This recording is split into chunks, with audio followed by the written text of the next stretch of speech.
আউযু বিল্লাহি মিনাশ শাইতানির রাজিম। বিসমিল্লাহির রহমানির রহিম।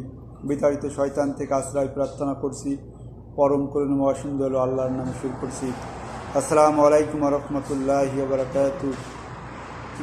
দেশবাসী সবাই কেমন আছেন? আমি আছি আলহামদুলিল্লাহ। আল্লাহ তাআলার কাছে লাখো কোটি শুকরিয়া, আল্লাহ তাআলার কাছে লাখো কোটি শুকরিয়া আদায় করি। আজ আপনাদের মাঝে সূরা মুমিন থেকে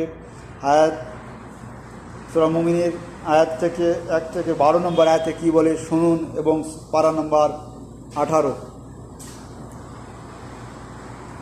বিসমিল্লাহির রহমানির রহিম। পরম করুণাময় অসীম দয়ালু আল্লাহর নামে শুরু করছি। আয়াত নম্বর 1, অবশ্যই সফল কাম হয়েছে মুমিনগণ। আয়াত নম্বর 2, যারা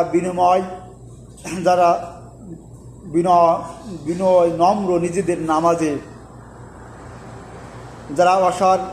যারা অসার ক্রিয়াকলাপ হতে বিরত থাকে, যারা জাকাত দানে সক্রিয় থাকে, যারা নিজেদের যৌন অঙ্গকে সংযুক্ত রাখে, নিজেদের পত্নী অথবা অধিকারভুক্ত দাসী ব্যতীত এতে তারা নিন্দিত হবে না।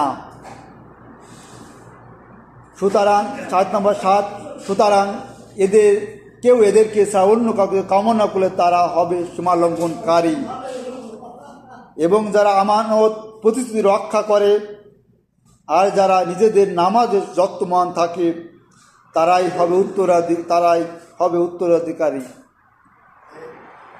উত্তরাধিকারী হবে ফিরদাউসে, যাতে তারা হবে চিরস্থায়ী হবে।